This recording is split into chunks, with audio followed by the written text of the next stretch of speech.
Viewers, എല്ലാവർക്കും ദിജോസ് വേൾഡിൻ്റെ പുതിയൊരു വീഡിയോയിലേക്ക് സ്വാഗതം. ഇന്നത്തെ വീഡിയോയിൽ സംസാരിക്കുന്നത് നിങ്ങൾ പ്രഗ്നൻ്റ് ആകുന്ന സമയത്ത് ശരീരത്തിലെ താപനിലയിൽ ഉണ്ടാകുന്ന 3 പ്രധാനപ്പെട്ട മാറ്റങ്ങളെ പറ്റിയിട്ടാണ്. ഒരുപാട് പേര് നമ്മുടെ ചാനലിൽ വന്ന് ചോദിക്കുന്ന ഒരു കാര്യമാണ്, ബോഡി ടെമ്പറേച്ചറിൽ എന്തെങ്കിലും വ്യത്യാസം വരുന്നത് പ്രഗ്നൻസി സമയത്ത് ഉണ്ടാകുമോ ചേച്ചി എന്നുള്ളത് കേട്ടോ. അപ്പോൾ നമുക്കിത് എന്തൊക്കെയാണെന്ന് ഡീറ്റെയിൽഡ് ആയിട്ട് നോക്കാം. വീഡിയോ നമുക്ക് സ്റ്റാർട്ട് ചെയ്യാം. നമ്മുടെ തല മുതൽ പാദം വരെയുള്ള ഓരോ ഭാഗത്തും നിങ്ങൾ പ്രഗ്നൻ്റ് ആകുമ്പോഴേക്കും അതിനനുസരിച്ച് ഒരുപാട് വ്യത്യാസങ്ങൾ ഉണ്ടാകും. ഇതേ വ്യത്യാസങ്ങൾ നിങ്ങളുടെ ശരീരത്തിലെ താപനിലയിലും പ്രകടമാകുന്നത്, വിസിബിളായിട്ട് പ്രകടമാകുന്നത് നോർമൽ ആയിട്ടുള്ള ഒരു കാര്യമാണ്. അങ്ങനെ ഉണ്ടാവുന്നതിലെ ഫസ്റ്റത്തെ ഒരു കാര്യം എന്ന് പറയുന്നത് നമുക്ക് ബോഡി ടെമ്പറേച്ചർ വർദ്ധിക്കുക എന്നുള്ളതാണ്. നമ്മുടെ ശരീരത്തിലെ ഊഷ്മാവിൻ്റെ ലെവലിൽ വ്യത്യാസം വരിക. നമുക്ക് പനി ഉണ്ടാവില്ലേ, പനി ഉണ്ടാവുന്ന സമയത്ത് നമുക്ക് ശരീരം ഒന്ന് ചൂടാകുന്നത് പോലെയുള്ളൊരു ബുദ്ധിമുട്ടുണ്ടാവില്ലേ, അങ്ങനെ ഒരു ബുദ്ധിമുട്ടായിരിക്കും നമുക്ക് അനുഭവപ്പെടുന്നത്. പലരും വിചാരിക്കും ഇത് പനി കൊണ്ടായിരിക്കും അങ്ങനെ ഉണ്ടാവുന്നത്, അതിൻ്റെ പനിയുടെ മറ്റുള്ള ബുദ്ധിമുട്ടുകളൊക്കെ ഉണ്ടാവുന്നത് കൊണ്ടായിരിക്കും ഇങ്ങനെയുള്ള ലക്ഷണങ്ങൾ നിങ്ങൾക്ക് വരുന്നതെന്ന് പലരും അസ്യൂം ചെയ്യാറുണ്ട്. മെയിനായിട്ട് പ്രഗ്നൻ്റ് ആകുന്ന ഒരു സ്ത്രീക്ക് ശരീരത്തിലെ ബോഡി ടെമ്പറേച്ചറിൽ വ്യത്യാസം ഉണ്ടാവാറുണ്ട്. ഇംപ്ലാന്റേഷൻ സക്സസ്ഫുൾ ആയി കഴിഞ്ഞാൽ നമ്മുടെ ബോഡിയിൽ ചെറിയൊരു ഡിപ്പ് ഉണ്ടാകും, അതായത് ടെമ്പറേച്ചർ ഒന്ന് ഡൗൺ ആകും. അതിനുശേഷം നമ്മളുടെ ശരീരത്തിൽ കൂടുന്ന പ്രൊജസ്ട്രോൺ ഹോർമോണിന്റെ ഭാഗമായിട്ട് ശരീരത്തിലെ ബോഡി ടെമ്പറേച്ചറിൽ വ്യത്യാസം ഉണ്ടാകും. ഇപ്പോൾ പ്രൊജസ്ട്രോണിന്റെ ഒക്കെ ഹോർമോൺ സപ്ലിമെന്റ്സ് എടുക്കുന്നവർക്കൊക്കെ ഈ വ്യത്യാസമൊക്കെ അവർ മെഡിസിൻ എടുക്കുന്ന സമയത്ത് ഫീൽ ചെയ്യുന്ന ഒരു കാര്യമാണ്. അതുപോലെ തന്നെ ഈ പ്രൊജസ്ട്രോൺ ഹോർമോൺ ശരീരത്തിൽ കൂടുന്നതിനോടൊപ്പം തന്നെ മറ്റൊരു കാരണമെന്ന് പറയുന്നത് ഹൈപ്പോ തൈറോയിഡിസമാണ്. തൈറോയ്ഡ് ഹോർമോണിന്റെ വർക്ക് ചെയ്യാതിരുന്ന് കഴിഞ്ഞ് കഴിഞ്ഞാൽ ഇങ്ങനെയുള്ളൊരു പ്രവർത്തനങ്ങളും നിങ്ങൾക്ക് ഉണ്ടാകാനായിട്ട് സാധ്യതയുണ്ട്. മൂന്നാമത് ഇങ്ങനെ ഉണ്ടാവാനായിട്ടുള്ള പ്രധാനപ്പെട്ട കാരണം നൈറ്റിൽ നമുക്ക് ഉണ്ടാവുന്ന ഉറക്കക്കുറവാണ്. പ്രഗ്നന്റ് ആകുന്ന സമയത്ത് പല സ്ത്രീകൾക്കും അത് അതിന്റെ സ്ലീപ്പിനെ അഫക്ട് ചെയ്യാറുണ്ട്. ചിലവരൊക്കെ 10 മണിക്ക് കിടന്നാലും ചിലപ്പോൾ ഉറങ്ങുന്നത് 1 മണിക്കായിരിക്കും. 1 മണിക്ക് ഉറങ്ങി കഴിഞ്ഞാൽ ചിലപ്പോൾ 6 മണിക്ക് എഴുന്നേക്കേണ്ടി വരും. അപ്പം നമ്മളൊന്ന് കാൽക്കുലേറ്റ് ചെയ്ത് നോക്കിയാൽ ചിലപ്പോൾ 5 മണിക്കൂർ അല്ലെങ്കിൽ ഒരു 6 മണിക്കൂറൊക്കെ ഹാർഡ്ലി അവർക്ക് ഉറക്കം കിട്ടുകയുള്ളൂ.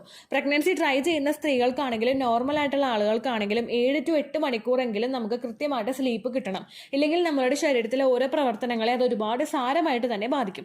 അപ്പോൾ അങ്ങനെ സ്ലീപ്പ് കിട്ടാതെ വന്നു കഴിഞ്ഞാൽ നിങ്ങൾക്ക് ഇത്തരത്തിലെ ബോഡി ടെമ്പറേച്ചർ കൂടാനായിട്ട് സാധ്യതയുണ്ട്.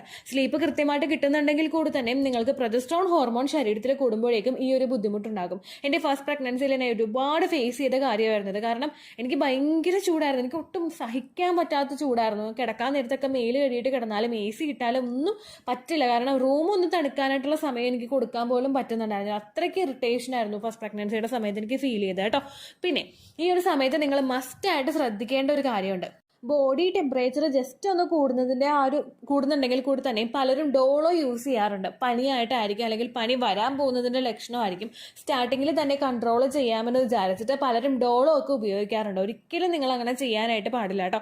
നമ്മൾ ചെറുതായിട്ടൊരു ടെമ്പറേച്ചർ നമുക്ക് കൂടുന്നുള്ളെങ്കിൽ അത് പനി വന്നതിൻ്റെ ആയിരിക്കില്ല, പ്രഗ്നൻസി ആയതിൻ്റെ ആകാനായിട്ടും ചാൻസ് ഉണ്ട്. അപ്പം നിങ്ങൾ കൂടുതലായിട്ടൊന്നും ഡോളോ കഴിക്കരുത്. പ്രഗ്നൻസി സമയത്ത് ഒട്ടും തന്നെ ഡോളോ കഴിക്കാൻ പാടില്ല എന്നല്ല, നമ്മൾ കൃത്യമായിട്ടുള്ള ഡോസേജിൽ അത് എടുക്കുക. ചിലവരുണ്ട് ഒന്നും പനി വന്നു കഴിഞ്ഞാൽ അപ്പോൾ ഒരു ഡോളോ എടുക്കും. അങ്ങനെ നമ്മൾ എടുക്കേണ്ട ആവശ്യമില്ല. ശരിക്കും നമുക്ക് ടെമ്പറേച്ചർ ഉണ്ടെങ്കിൽ മാത്രം നമുക്ക് തൊട്ട് നോക്കിയിട്ട് ചൂടുണ്ട്, വേറൊരാളോട് തൊട്ട് നോക്കിയിട്ട് ആ ചൂടുണ്ടല്ലോ എന്ന് പറയുന്ന ഒരു അവസ്ഥയിൽ നമ്മൾ ടെമ്പറേച്ചർ വെച്ച് നോക്കി കഴിയുമ്പോഴേക്കും അങ്ങനെയുള്ളത് അവസ്ഥയിൽ മാത്രം നിങ്ങൾ ഡോളോ എടുത്താൽ മതി കേട്ടോ. എക്സസ് ആയിട്ട് ഒരു മെഡിസിനും ഇംപ്ലാന്റേഷൻ നടക്കുന്ന സമയത്ത് നിങ്ങൾ എടുക്കാനായിട്ട് പാടില്ല. അടുത്തൊരു കാര്യം എന്ന് പറയുന്നത് നമുക്കുണ്ടാവുന്നത് എക്സസ് ആയിട്ടൊരു സ്വെറ്റിംഗ് നമുക്ക് അനുഭവപ്പെടുക. അതായത് നമ്മൾ ഭയങ്കരമായിട്ട് വേർക്കുക. നൈറ്റ് സമയത്ത്, അതായത് നമ്മൾ രാത്രി സമയത്തൊക്കെ ആയിരിക്കും ഈ ഒരു തണുപ്പെന്നല്ല നമുക്ക് വേർക്കൽ ഭയങ്കരമായിട്ട് ഫീൽ ചെയ്യുന്നത്. ബോഡി ടെമ്പറേച്ചർ കൂടുക എന്നുള്ളത് പറയുന്നത് സെപ്പറേറ്റ് ഒരു ലക്ഷണമാണെങ്കിൽ ഈ വേർത്തിങ്ങനെ ഒഴുകിക്കൊണ്ടിരിക്കുക എന്ന് പറയുന്നത് വേറൊരു ബോഡി ടെമ്പറേച്ചറിൽ വരുന്നൊരു വ്യത്യാസമാണ്. നമ്മൾ ഫിസിക്കൽ ആക്ടിവിറ്റി ഒക്കെ ചെയ്യുമ്പോഴേക്കും ചെറുതായിട്ടൊരു ആക്ടിവിറ്റി ചെയ്യുമ്പോൾ തന്നെ നമ്മളിങ്ങനെ വേർത്തൊളിച്ച് ഇങ്ങനെ ഒഴുകിക്കൊണ്ടിരിക്കുക. ഈ പ്രധാനമായിട്ടും ഇങ്ങനെ ഉണ്ടാകുന്നത് ഈ ഒരു സിറ്റുവേഷനിലാണ്. നമ്മളുടെ ഹോർമോൺസിലെ വ്യത്യാസവും അതുപോലെ തന്നെ നിങ്ങൾ പ്രഗ്നന്റ് ആകുന്ന സമയത്ത് ശരീരത്തിലെ ബ്ലഡ് സർക്കുലേഷൻ കൂടുന്നതും എക്സസ് ആയിട്ട് നിങ്ങളുടെ ശരീരത്തിൽ തണുപ്പ് അനുഭവപ്പെടുന്നതിനുള്ള കാരണമാണ് കേട്ടോ.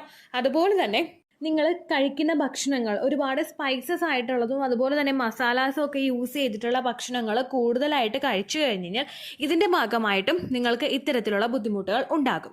അടുത്തൊരു റീസൺ എന്ന് പറയുന്നത് നമുക്ക് ഭയങ്കരമായിട്ടൊരു തണുപ്പ് ഫീൽ ചെയ്യുക. അതായത് ഫാൻ ഒന്നും ഇടേണ്ട ഒരു അവസ്ഥ വരുന്നില്ല. നമുക്ക് പനി വരുമ്പോഴേക്കും ശരീരത്തിൽ ചെറുതായിട്ടൊരു തണുപ്പ് ഫീൽ ചെയ്യില്ലേ, ഒന്നും ഫാനൊന്നും വേണ്ട, AC ഒന്നും വേണ്ട, അങ്ങനെ ഒരു സിറ്റുവേഷൻ നമുക്ക് ഉണ്ടാവില്ലേ. ആ ഒരു തരത്തിലുള്ള വ്യത്യാസവും നിങ്ങൾ പ്രഗ്നന്റ് ആകുന്ന സമയത്ത് ബോഡിയിൽ ഉണ്ടാകും.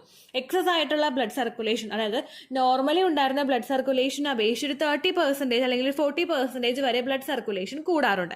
ഇങ്ങനെ കൂടുന്നതിന്റെ ഭാഗമായിട്ടും അതുപോലെ തന്നെ മോർണിംഗ് സിക്നസ് ഒക്കെ അനുഭവപ്പെടുന്നതിന്റെ ഭാഗമായിട്ട് നമുക്ക് വൊമിറ്റ് ചെയ്യാനായിട്ടുള്ള ടെൻഡൻസീസ് ഒക്കെ വന്ന് നിന്ന് കഴിഞ്ഞാൽ നമ്മൾ ശരീരം ഭയങ്കരമായിട്ട് തണുക്കും. അതുപോലെ തന്നെ നമുക്ക് ഭയങ്കരമായിട്ട് നമ്മൾ വേർക്കും. കാരണം വൊമിറ്റ് ചെയ്ത് ഇതങ്ങോട്ട് പുറത്തേക്ക് പോകുന്നില്ല.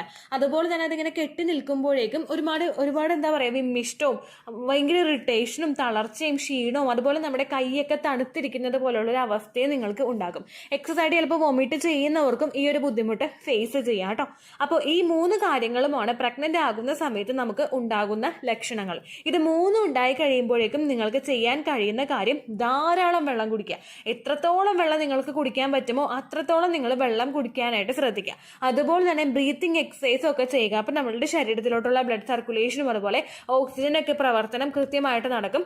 നല്ല തോതിൽ ഓക്സിജനൊക്കെ നിങ്ങളുടെ ശരീരത്തിലോട്ട് എത്തുന്നതിനും നിങ്ങളുടെ ആ ഒരു എംബ്രിയോയുടെ പ്രവർത്തനമെല്ലാം എംബ്രിയോയിലോട്ടുള്ള ബ്ലഡ് സർക്കുലേഷനൊക്കെ കൃത്യമായിട്ട് നടക്കുന്നതിനുമൊക്കെ അത് ഒരുപാട് സഹായിക്കും കേട്ടോ. പിന്നെ എല്ലാവരും ചെയ്തു വെക്കുന്ന ഒരു കാര്യമാണ്, ഇംപ്ലാന്റേഷൻ നടക്കുന്ന സമയത്ത് നിങ്ങൾക്ക് പനി, ജലദോഷം, ചുമ, തുമ്മൽ ഇങ്ങനെയുള്ള എന്തെങ്കിലും ബുദ്ധിമുട്ടുകളോ അല്ലെങ്കിൽ മറ്റെന്തെങ്കിലും യൂറിനറി ഇൻഫെക്ഷനോ എന്തോ ആയിക്കോട്ടെ, ഏതെങ്കിലും ഒരു അസുഖം നിങ്ങൾക്ക് വന്നു കഴിഞ്ഞ് കഴിഞ്ഞാൽ നിങ്ങളൊരു ഡോക്ടറെ കാണാൻ പോകുമ്പോഴേക്കും മസ്റ്റായിട്ട് അവരോട് പറയണം നിങ്ങൾ പ്രഗ്നൻസി നോക്കുന്നുണ്ടെന്ന്. കാരണം പ്രഗ്നന്റ് ആയിട്ടുള്ള ഒരു ലേഡിക്ക് വേണ്ടുന്ന മെഡിസിനും അതുപോലെ പ്രഗ്നൻസി അല്ലാത്തൊരു ലേഡിക്ക് വേണ്ടുന്ന മെഡിസിൻ്റെ ഡോസേജുകൾ തമ്മിൽ വ്യത്യാസം ഉണ്ടാകും. പ്രഗ്നന്റ് ആയിട്ടുള്ളവരും ബ്രസ്റ്റ് ഫീഡ് ചെയ്യുന്നവരും ഉപയോഗിക്കാൻ പാടില്ലാത്ത മെഡിസിൻസ് ഉണ്ടാകും, ആന്റിബയോട്ടിക്സ് ഉണ്ടാകും. അപ്പോൾ നിങ്ങളത് കൃത്യമായിട്ടൊരു ഡോക്ടറോട് പറയണം നിങ്ങൾ പ്രഗ്നൻസി നോക്കുന്നുണ്ട്, ഓവുലേഷൻ കഴിഞ്ഞിട്ടുള്ള ഒരു ടൈമാണിതെന്ന്. അപ്പോൾ അതിൻ്റെതായിട്ടുള്ളൊരു ഡോസേജിലുള്ള മെഡിസിൻ മാത്രമേ നിങ്ങൾക്ക് തരികയുള്ളൂ.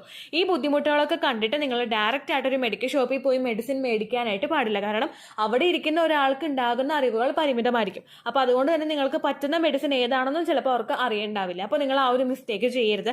ഫിസിഷ്യനെ പോയി കാണുന്നുണ്ടെങ്കിലും കൃത്യമായിട്ട് നിങ്ങൾ അയാളോട് പറയണം പ്രഗ്നൻസി നോക്കുന്നുണ്ടെന്ന് കേട്ടോ. ഇത്രയേ ഉള്ളൂ വീഡിയോ. യൂസ്ഫുൾ ആയി കാണുമെന്ന് വിശ്വസിക്കുന്നു. യൂസ്ഫുൾ ആവുന്നുണ്ടെങ്കിൽ ലൈക്ക് ചെയ്യുക, ഫ്രണ്ട്സിനൊക്കെ ഷെയർ ചെയ്ത് കൊടുക്കുക കേട്ടോ. എന്തെങ്കിലും സംശയം ഉണ്ടെങ്കിൽ നിങ്ങൾ കമൻസിൽ ചോദിക്കുക.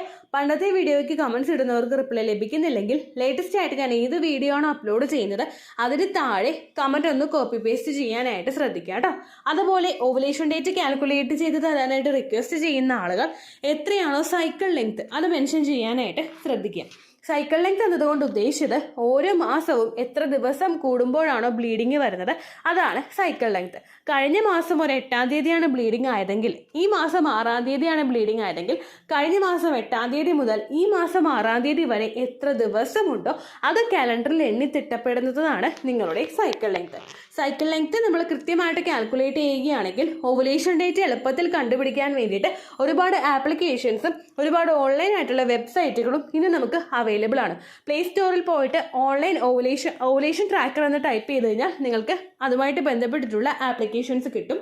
അത് പറ്റുന്നില്ല എങ്കിൽ ഗൂഗിളിൽ പോയിട്ട് ഓൺലൈൻ ഓവുലേഷൻ കാൽക്കുലേറ്റർ എന്ന് ടൈപ്പ് ചെയ്ത് കഴിഞ്ഞാൽ അതുമായിട്ട് ബന്ധപ്പെട്ടിട്ടുള്ള വെബ്സൈറ്റുകൾ നിങ്ങൾക്ക് കിട്ടും. അതിൽ നിങ്ങളുടെ ലാസ്റ്റ് മന്തിലെ മെൻസ്ട്രേഷൻ്റെ ഡേറ്റും ഒപ്പം ഞാൻ ഈ പറഞ്ഞ രീതിക്ക് നിങ്ങൾ കാൽക്കുലേറ്റ് ചെയ്യുന്ന സൈക്കിൾ ലെങ്ത്തും എൻ്റർ ചെയ്ത് കൊടുക്കുകയാണെങ്കിൽ നിങ്ങൾക്ക് കൃത്യമായിട്ട് ഓവുലേഷൻ ഡേറ്റ് കണ്ടുപിടിക്കാനായിട്ട് സാധിക്കും. ഫെർട്ടൈൽ ടൈം പീരീഡും നിങ്ങൾക്ക് കിട്ടും. അതായത് എത്ര ദിവസം മുതൽ കോൺടാക്ട് ചെയ്ത് തുടങ്ങിക്കഴിഞ്ഞാൽ നിങ്ങൾ പ്രഗ്നൻ്റ് ആകും എന്നുള്ളൊരു ഡേറ്റും നിങ്ങൾക്ക് പ്രോപ്പറായിട്ട് കിട്ടും കേട്ടോ. ഇത് കാൽക്കുലേറ്റ് ചെയ്യുന്ന സമയത്ത് സൈക്കിൾ ലെങ്ത് കാൽക്കുലേറ്റ് ചെയ്യുന്ന സമയത്ത് നിങ്ങളുടെ ആ ഒരു കലണ്ടറിൽ നോക്കി തന്നെ നിങ്ങൾ കാൽക്കുലേറ്റ് ചെയ്യുക. പല മാസങ്ങളിലും 30-31 ദിവസമുണ്ട്, അതുകൊണ്ടാണ് അങ്ങനെ പറഞ്ഞത്. ഒപ്പം നിങ്ങൾക്ക് ബ്ലീഡിങ് തുടങ്ങിയ ദിവസത്തിന് വേണം നിങ്ങൾ ഡേ 1 ആയിട്ട് എടുക്കാൻ വേണ്ടിയിട്ട്. സ്പോട്ടിങ് തുടങ്ങിയ ദിവസത്തിനെ, അതായത് ചെറുതായിട്ട് ഡിസ്ചാർജ് പോയി തുടങ്ങിയ ദിവസത്തിനെ നിങ്ങൾ കൺസിഡർ ചെയ്യേണ്ട ആവശ്യം ഇല്ല കേട്ടോ. അപ്പോൾ ഇത്രയേ ഉള്ളൂ വീഡിയോ. അടുത്തൊരു വീഡിയോ ആയിട്ട് നമുക്ക് വീണ്ടും കാണാം. ബൈ.